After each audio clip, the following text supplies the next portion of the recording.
আমার বন্ধুগণ, বিপদ আসলে পরে কবরের কাছে যাওয়া নয়, বিপদ আসলে পরে মসজিদে যান, 2 রাকাত কাজায়ে হাজাতের নামাজ পড়েন। রাসূলুল্লাহ পড়েছেন, কাজায়ে হাজাতের নামাজ পড়েন, সিজদায় পড়ে গিয়ে আল্লাহর কাছে কাঁদেন, আপনার বিপদ আল্লাহ রাব্বুল আলামিন দূর করে দিবেন। ঈমানদার যখন বিপদে জর্জরিত হতে থাকে তখন সে ভেঙে পড়ে, তখন অন্ধকারে বিপদের অন্ধকার বিদীর্ণ করে আলোর এক প্রভা তার চোখের সামনে উদ্ভাসিত হয়ে ওঠে। সেটা কি? সেটা হলো আল্লাহ রাব্বুল আলামিনের বাণী, ফাইন্না মাআল উসরি ইউসরান, ইন্না মাআল উসরি ইউসরা। আল্লাহ পাক বলেন, জেনে রাখো, দুঃখ এবং কষ্টের সাথে রয়েছে সুযোগ আর সুবিধা, আর অসচ্ছলতার সাথে রয়েছে উদার সচ্ছলতা। জোরে কোন সুবহানাল্লাহ। কাজে ভয় পাওয়ার কারণ নাই, হতাশ হওয়ার কারণ নাই, মন আশায় বুক বেঁধে রাখো। গুনাহ করেছো, হতাশ হয়ো না। আমার আল্লাহ হচ্ছেন এমন আল্লাহ, আল্লাহ রাব্বুল আলামিন ডাকেন, এ বান্দা, খুন করেছিস ফিরে আয়, জিনা করেছিস ফিরে আয়, হত্যা করেছিস ফিরে আয়, চুরি করেছিস ফিরে আয়, কুফরি করেছিস ফিরে আয়, সুদ খেয়েছিস, ঘুষ খেয়েছিস, মদ খেয়েছিস ফিরে আয়, এসে আমার দরবারে চোখের পানি ফেল, আমার দরবারে কাঁদাকাটি কর। ইন্নাল্লাহা ইয়াগফিরুয যুনুবা জামিআ ইন্নাহু হুয়াল গফুরুর রহিম। আমার দরবারে চোখের পানি ফেলে কাঁদ, আমি রব্বুল আলামিন জিন্দেগীর গুনাহ মাফ করে দেব। সুবহানাল্লাহ কোন, সুবহানাল্লাহ কোন। আমার কাছে কাঁদ, চোখের পানি ফেল। আল্লাহ রাব্বুল আলামিনের কাছে বান্দার 2টা ফোঁটা বেশি প্রিয়। একটা হলো জিহাদের ময়দানে যে রক্ত ফোঁটা দেওয়া হয়, এটা আল্লাহর কাছে প্রিয়। আর আল্লাহর ভয়তে গুনার জন্য লজ্জা করে, অনুশোচনা করে বান্দা যখন চোখের পানি ছেড়ে দেয়, আল্লাহর কাছে এটা অত্যন্ত প্রিয়। নবীজি বলেছেন, বান্দা যখন গুনার ভয়তে, আল্লাহর ভয়তে, জাহান্নামের ভয়তে অনুশোচনা করে যখন চোখ দিয়া পানি ছেড়ে দেয়, ওই চোখের পানি নাকের অর্ধেক আসতে না আসতে আল্লাহ রাব্বুল আলামিন বান্দারে মাফ করে দেন। আল্লাহ বরদাস্ত করতে পারেন না যে বান্দা কান্দু। আমার ভাইরা, আল্লাহ রহমত, এই পৃথিবীতে আল্লাহর রহমতকে 100 ভাগ করা হয়েছে। আল্লাহ রহমতের কত ভাগ? এই 100 ভাগের 1 ভাগ সারা পৃথিবীতে ছড়াই দেওয়া হয়েছে। আর 99 ভাগ কার কাছে? আল্লাহর কাছে। এজন্য আল্লাহ রাব্বুল আলামিন বলেছেন, নাব্বি ইবাদি আন্নী আনাল গফুরুর রহিম। ও আমার নবী, সুসংবাদ দিয়ে দাও, বান্দাদেরকে শোনায় দাও যে আমি আল্লাহ তাআলা ক্ষমাশীল আর দয়াবান। আমার আল্লাহ রাব্বুল আলামিন বলেন, وَإِذَا سَأَلَكَ عِبَادِي عَنِّي فَإِنِّي قَرِيبٌ। আমার হাবিব, আমার বান্দা আমার ব্যাপারে প্রশ্ন করে, আমি বান্দার একদম নিকটে। কোরআন শরীফের ভিতরে যত জায়গায় রাসূলকে বলা হয়েছে সুয়ালের কথা, আপনাকে প্রশ্ন করা হয়, আল্লাহ তার জবাব কুল এই কথা বলে জবাব দিয়েছেন। যত জায়গায় সুয়াল এসেছে, যেমন কোরআনে কারীমের মধ্যে আল্লাহ পাক বলেন, ওয়ায়াসআলুনাকা আনিল মাহিদ। মেয়েদের হায়েজ সম্পর্কে জিজ্ঞাসা করা হয়, কুল হিয়া আযা, হে নবী আপনি বলুন। এভাবে করে কুল দিয়ে জবাব দেওয়া হচ্ছে। আবার প্রশ্ন করা হচ্ছে, ওয়ায়াসআলুনাকা আনিল আনফাল। এই গনিমতের মাল সম্পর্কে হুজুর আপনাকে, হে নবী আপনাকে প্রশ্ন করা হয়। আল্লাহ কুল দিয়া জবাব দিলেন। আল্লাহ বলেন আপনি বলেন। ওয়ায়াসআলুনাকা আনিল খামরি ওয়াল মাইসির। আল্লাহ পাক বলেন নবী আপনারে প্রশ্ন করা হয় কুল ফীহিমা ইসমুন কাবীর, আল্লাহ কুল দিয়া বললেন তুমি বলো। আবার বলা হলো ওয়ায়াসআলুনাকা আনিল আহিল্লা কুল হিয়া মাওয়াকিতু লিন্নাস। নবী আপনাকে প্রশ্ন করা হয় চাঁদের ক্রমবর্ধমান এবং ক্রমহ্রাস, এই যে বাড়ে আর কমে, পূর্ণিমা হয় অমাবস্যা হয়, কেন হয়? আপনি বলুন কুল, আপনি বলেন এটা আমি অক্ত এবং সময়, বছর আর দিন গণনা করার জন্য পৃথিবীবাসীদের জন্য বিনা পয়সায় একটা ক্যালেন্ডার বানাইয়া আকাশে ঝুলাই রেখেছি। এভাবে যত জায়গায় এসেছে আপনাকে প্রশ্ন করা হয়, তত জায়গায় আল্লাহ জবাব দিয়েছেন কুল, আপনি বলেন।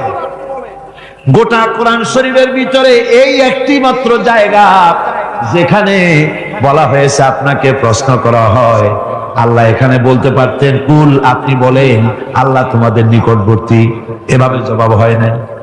এটা কায়দাটা হলো এই, আল্লাহ বলতেছেন ওয়াইজা সালাকা ইবাদি, ও আমার নবী, প্রশ্ন তো আমার বান্দারা আমার ব্যাপারে করেছে, এবার আপনার জবাবের কোনো দরকার নাই, প্রশ্ন আমার ব্যাপারে, আমি নিজে জবাব দিয়ে দেই। ফা ইন্নী কারীব, ও বান্দা আমার ব্যাপারে প্রশ্ন করেছিস, জবাব আমি দেই, আমি তোর সবচাইতে বেশি নিকটে। সুবহানাল্লাহ, কত নিকটে? ওয়া নাহনু আকরাবু ইলাইহি মিন হাবলিল ওয়ারিদ, তোর যে রব, এই শাহরগের চাইতেও আমি তোর বেশি কাছে। সুবহানাল্লাহ, আমারে ডাক, আমারে ডাক, কলিজা দিয়া ডাক, অন্তর দিয়ে আল্লাহকে গফুর এবং রহিম হিসাবে পাওয়া যাবে। সব আল্লাহকে বলতে হবে, গুনাহ মাফ চাইতে হবে। এই জন্য হুজুর সাল্লাল্লাহু আলাইহি ওয়াসাল্লাম দৈনিক 100 বার তওবা করতেন। কোন হাদিসে আছে 70 বার, কোন হাদিসে আছে 100 বার তওবা করতেন। নামাজের পরে তো প্রত্যেক নামাজই পড়তেন হুজুর, সালাম ফিরাতেন আর সাথে সাথে বলতেন আল্লাহু আকবার, আস্তাগফিরুল্লাহ, আস্তাগফিরুল্লাহ, আস্তাগফিরুল্লাহ। মনে থাকবে আপনাদের? মনে থাকবে? সালাম ফিরাইয়া কি বলবেন? না, সালাম ফিরাবার সাথে সাথে বলবেন আল্লাহু আকবার, তারপরে পড়বেন আস্তাগফিরুল্লাহ, আস্তাগফিরুল্লাহ, আস্তাগফিরুল্লাহ। তওবা করবেন, আল্লাহর কাছে সব সময় গুনাহ মাফ চাইতে থাকবেন, বিনীত থাকবেন, আল্লাহকে পাওয়া যাবে, তাকে রহিম হিসেবে পাওয়া যাবে। সুতরাং ঈমান বিল্লাহ, আল্লাহর প্রতি ঈমান আনলে পরে চতুর্থ নম্বরে যে উপকারটা হবে সেটা হলো হতাশায় ভুগবে না, নিরাশায় ভুগবে না, আশায় বুক বেঁধে উঠবে, ঈমান মজবুত হবে, আল্লাহর কাছে মানুষ বিনয়ী হয়ে যাবে। এবার পঞ্চম নম্বরের উপকার আমি বলছিলাম, ঈমান বিল্লাহ, আল্লাহর প্রতি ঈমান আনলে পরে অসংখ্য উপকার হয়, অসংখ্য বৈশিষ্ট্যের আছে। এর 6টা উপকারের কথা আমি বলবো। কয়টা? অসংখ্য উপকারের ভিতরে প্রধান 6টি উপকারের কথা বলবো। এর বললাম কয়টা? 4টে বলছি। এবার বলো পঞ্চম উপকারের কথা। আল্লাহর প্রতি আপনি পূর্ব পশ্চিমে কতবার মুখ ঘোরালেন, এটাই কিন্তু আপনার আসল সৎ কাজ নয়। আসল সৎ কাজ হলো আল্লাহর প্রতি ঈমান আনা। এই ঈমানের ব্যাপারে 3টা দিন আমরা পার করে দিলাম, এখনো কথা শেষ হয় নাই। আল্লাহর প্রতি ঈমান আনলে পরে যে উপকারটা হবে পঞ্চম নম্বরে, সেটা হলো কঠোর এবং কঠিন বিপদের ভিতরে বান্দার ভিতরে অবিচলতা এবং ধৈর্যের সৃষ্টি হয়ে যাবে। আলহামদুলিল্লাহ, কঠিন বিপদ মুসিবত আসলে পরে সে অবিচল থাকবে। সারা দুনিয়ার বিপদ আপদ, শত্রুতা, দুঃখ, কষ্ট, মুসিবত, জুলুম, নির্যাতন সবকিছু পাহাড়ের মতো উঁচু হয়ে তাকে ঘিরে ফেলবে, কিন্তু তাকে এক চুলও নাড়াতে পারবে না। কারণ হচ্ছে আল্লাহ রাব্বুল আলামিন বলেছেন ইউরিদুনা লিইউতফিউ নূরাল্লাহি বিআফওয়াহিহিম ওয়াল্লাহু মুতিম্মু নূরিহি ওয়ালাউ কারিহাল কাফিরুন। ওরা চায় মুখের ফু দিয়ে আমার আলোকে নিভিয়ে দেবে, কিন্তু আমি আমার আলোকে পূর্ণতা দান করব।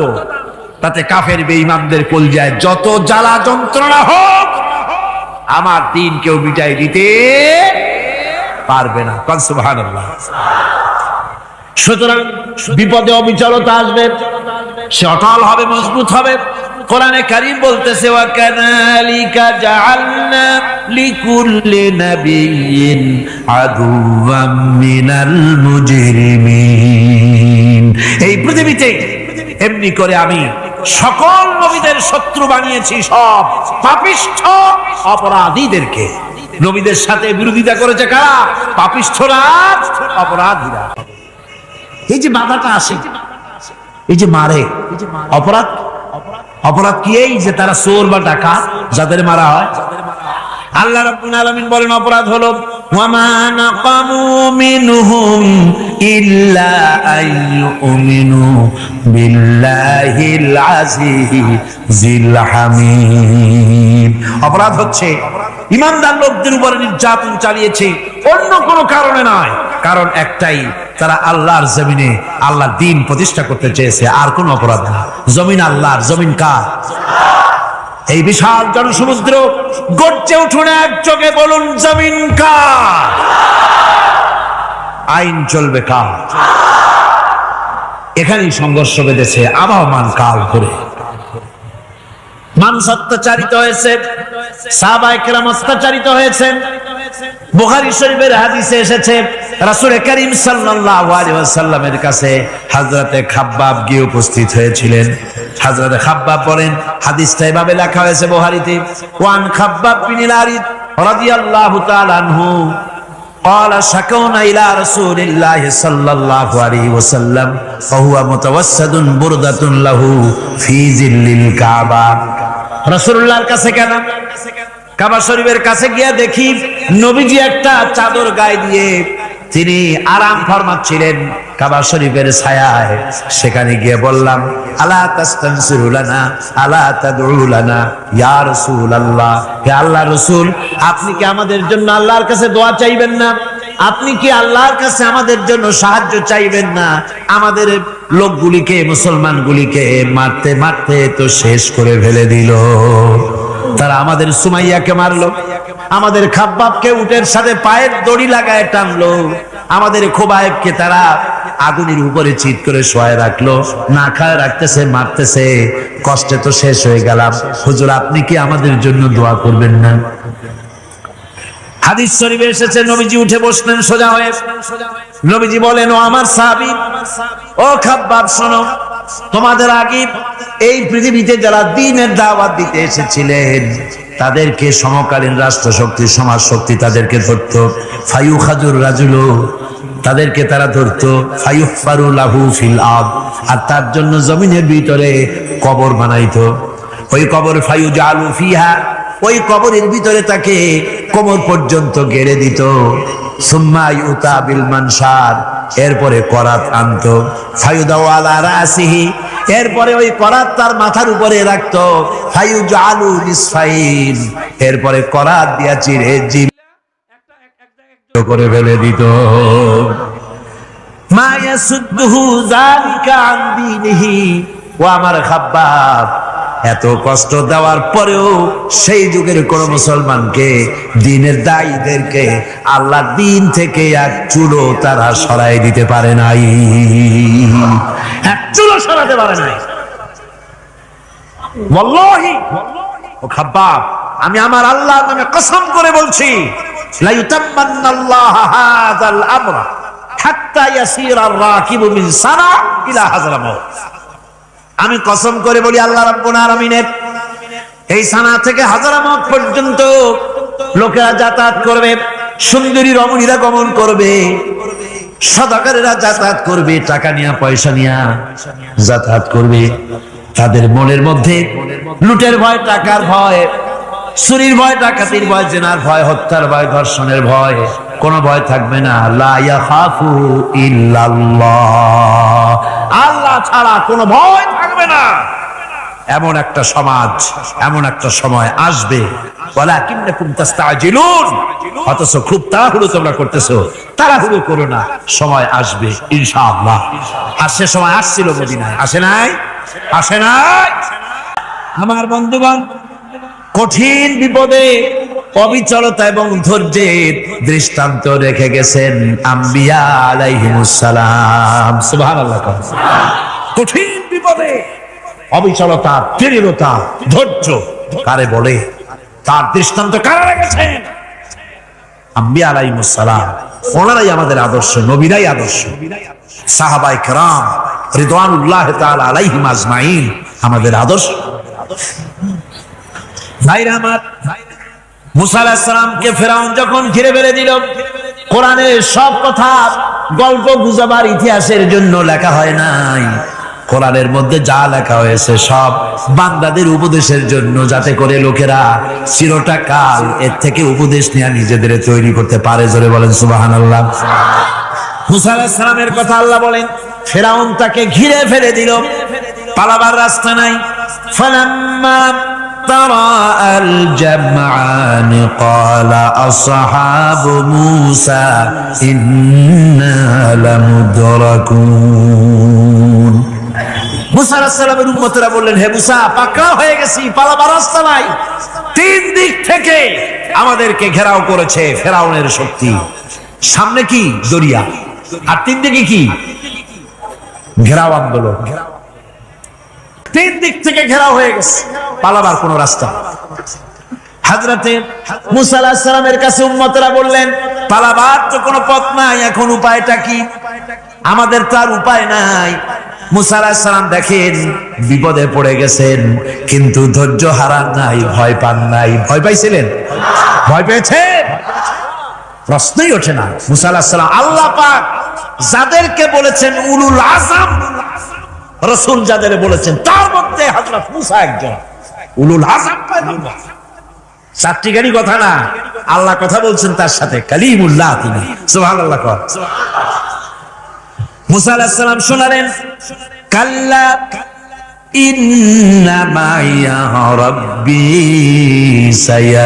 সায়াহদিন। কখনো নয়, আমার উম্মতেরা ভয় পেও না, আমার রব অবশ্যই আমাকে পথ দেখাবে।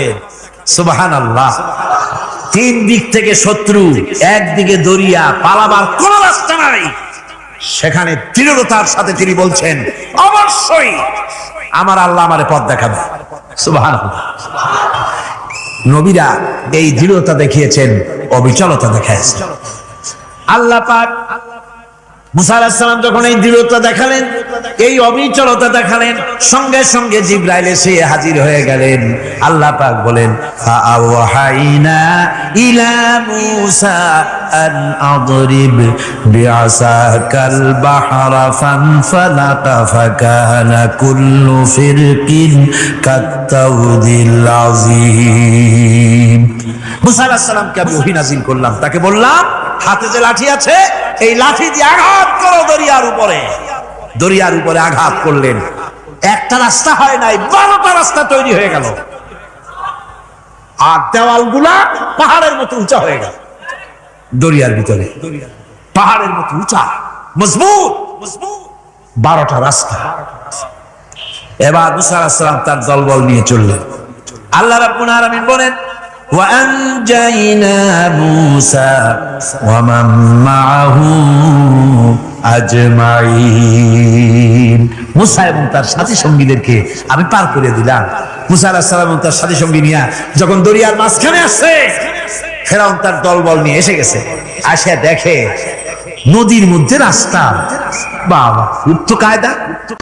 ওর লোকজন নিয়ে নেমে গেছে দরিয়ার ভিতরে। ও আসছে মাঝখানে, মুসা আলাইহিস সালাম চলে গেছেন ওপার, দরিয়া পার। মাঝখানে যখন এসে গেল, আল্লাহ রাব্বুল আলামিন পানিকে অর্ডার করলেন কুন। আল্লাহর তো বটন টেপা লাগে না, মুখ দিয়া কোনো হুকুম করা লাগে না, শুধু বলেন কুন। যে ব্যাপারে কুন বলেন ফায়াকুন, সাথে সাথে হয়ে যায়। আল্লাহ বললেন কুন, আর অমনি রাস্তা বন্ধ হয়ে গেল। এবার তুফান শুরু হয়েছে নদীতে, ঢেউয়ের উপরে ঢেউ, মৌজুন কাল জিবাল, পাহাড়ের মতো উঁচু হয়ে হয়ে ঢেউ আসতেছে। দলবল ঘোড়া আর অস্ত্রপাতি যা ছিল সব মরিয়া শেষ। এবার ফেরাউন একা উপরে ওঠে আর নিচে নামে, পানি খেতে খেতে পেটের কাম সারা। জনমের খাওয়া খাইছে পানি, এখন জান চা, বাঁচবার আর উপায় না। বাঁচবার আর উপায় নাই। ফেরাউন তার নিজের জীবন সম্পর্কে হতাশ হয়ে গেল। এবার ফেরাউন বলতেছে, আমানতু আন্নাহু লা ইলাহা ইল্লাল্লাযী আমানাত বিহি বানু ইসরাঈল। আমি ঈমান আনলাম, আমি ঈমান আনলাম আল্লাহ ছাড়া কোন ইলাহা নাই। ওই আল্লাহর উপর ঈমান আনলাম যে আল্লাহর উপর ঈমান এনেছে বনি ইসরাঈলেরা। আল্লাহ যাতে ঠিক পায় যে কোন আল্লাহর উপর ঈমান আনছে। বনি ইসরাঈলের আল্লাহর উপর ঈমান আনলাম। আল্লাহ এই তো মুসলমান হয়ে গেছে, এরপরও আমার সুবাও কেন? আল্লাহ রাব্বুল আলামিন জবাবে বলেন, আল আন, এখন ওয়াকাদ আসাইতা ক্বাবলু ওয়া কুনতা মিনাল মুফসিদিন। এখন ঈমান আনার কথা বলছো, অথচ যুগের পর যুগ, বছরের পর বছর ধরে আমার মানুষের উপরে মন গড়া আইন চালায়েছো, আমার পয়গম্বরের সাথে বেয়াদবি করেছো। আজ তোমাকে আমি ছাড়ছি না, তোমাকে আজকে ছেড়ে দেব না, আমি তোমাকে মারব। আর সমস্ত প্রাণীগুলিকে, স্থলচর প্রাণীগুলিকে আল্লাহ পাক অর্ডার দিয়া দিলেন, এই ফেরাউনের লাশকে ডুবাবি না, পচাবি না, খাবি না। আলিয়াউমা নুনাজ্জিকা বিবাদানিক, আমি তোমার শরীরে বাঁচায় দেব। পোকে খাবে না, পানিতে পচবে না, মাছে খাবে না, কুমিরে খাবে না, দুনিয়ার কোনো পশুতে খাবে না। আমি তোরে শুটকি বানাইয়া রাখবো, যাতে করে দুনিয়ার সমস্ত ফেরাউন যত যুগে যুগে আসে তোরে দেখে যেন হেদায়েত নিতে পারে। ফেরাউনকে আল্লাহ শুটকি বানায় রাখছে। এবারে হযরত হুদ আলাইহিস সালাম সম্পর্কে আল্লাহ রাব্বুল আলামিন বলেন, হযরতে হুদকে যখন ষড়যন্ত্র হলো, কাফির বেঈমানেরা তাকে মেরে ফেলার জন্য যখন সরকারি ষড়যন্ত্রে লিপ্ত হয়ে গেল, হযরতে হুদ সমাজের এই চ্যালেঞ্জের মোকাবেলা করলেন। হযরত হুদ বলেন, ফাকিদুনি জামিআন সুম্মা লা তুনজিরুন ইন্নী তাওয়াক্কালতু আলাল্লাহি রাব্বি ওয়া রাব্বিকুম। আমি, তোমরা তোমাদের ষড়যন্ত্র আমার বিরুদ্ধে যত পারো আমার বিরুদ্ধে ষড়যন্ত্র চালাও, এতটুকু আমার অবকাশ দিও না। আমি এমন আল্লাহর উপরে ভরসা করেছি যার হাতের ভিতরে তোমাদেরও জান আর আমারও জান। যা পারো তাই করো। সরকার, সমস্ত শক্তি একত্রিত হয়ে আমার মোকাবেলা করো। একদিকে হুদ আলাইহিস সালাম, আর একদিকে গোটা জাতি। হযরত হুদ ভয় পায় নাই। সুবহানাল্লাহ। ঈমান বিল্লাহ মানুষের কলিজাকে এভাবে শক্ত করে দেয়, কোন আলহামদুলিল্লাহ। এবারে এই বিপদের, কঠিন বিপদের মোকাবেলা করে আমার রাসূল যে প্রমাণ দিয়া গেলেন,